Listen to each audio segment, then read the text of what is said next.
Shanta san keessa seenee jiru.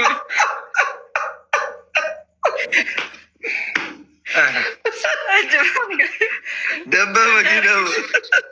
Shanta makina keessa seene. Shanta itti calaa hojjette kana kana dandeenyee jiraata irra. Allah Allah Allah Allah Allah.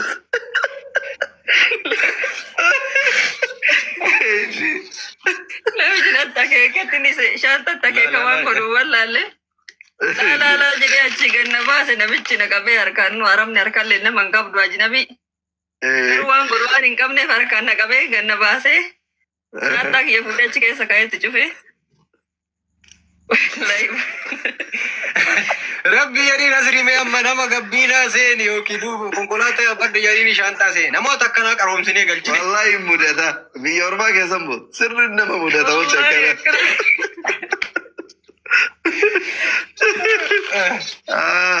Eeshi.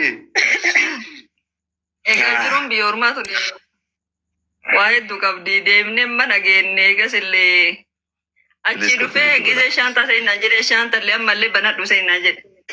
Makiinaan harka jala naqanii akka tas bananii karra makiina. Bakka bananii qabanii bananii suuqaan hin qabdu. Zoora garana zoora seeni naan jedhe daa'in. Natti akeeka akka itti banu wallaale. Akkatti puush gootee bantu tana jechuudha konkolaataa. Akira rabbi wallaale sanillee anuma jalaa banee waanaan jechaa seene. Deemnee mana geenne jechuudha. Mana geennee namitti illee nagaa gaafattee ijoollee natti argisiifte hojii natti agarsiifte.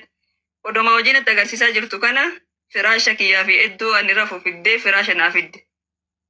Firaasha naa fiddeet firaasha kana natti akeeyitte as kaayinaan jettee mana hammaa mana geessite mana fincaanii jechuudha. Wanti guddaa itti dhiqatan kana maal jedhani? Baanyoo maqsalaa ga'e. Guddaa kana kan itti dhiqatan kana jira. Isa natti argisiiftet bishaan bantee isa cuftee bishaan xiqqoo itti ol bantee. Isgoo abeetiin kadhaa meeqan nu gaggeesse afaan danda'uunii fi maal jechuun osoo bishaan takka ofitti hin qabin achirraa nu gaggeessanii keema wayii arganne achi dhaynee lafa dhoofnee timiraa fi gaawaa wayii warri gaala eeggatu nutti kenne. Wanti kun amma afaanitti yoo deebisan baay'ee salphaadha. Garuu wanni Saharaa gammoojjii san keessatti nu taane rabbumatu lubbuun namaa guyyaa san hin ga'iniif malee kadhumnu turree mudannoo akkanaattu nu mudate jechuu barbaadetti. Baay'ee bareeda.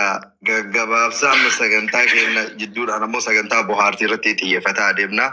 Mi'aati daraartuu karaa isin ammoo karaa booleetiin biyya Arabaa dhuftanii biyya Saudi Arabiyaa keessallee yeroo dheeraa turtanii achitti ol fuutanii walumaa gala jireenya biyya Saudi Arabiyaa akkamitti yaadattanii muuxannoon wanti isin namaaf qooddan jireenya biyya saniirraa maalinni?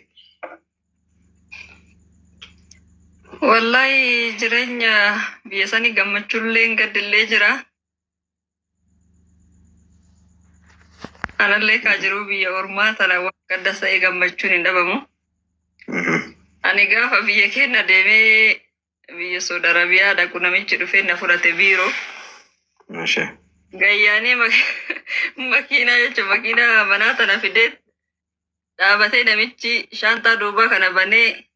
Kofanii jechuudha. Waanaan jedha Arabii. Ani waan inni jedhu san hin beekne dhaabadhee makkamata makiyyaan. As keessa seenaa jedha namichi kun yoo jedhu shanta san keessa.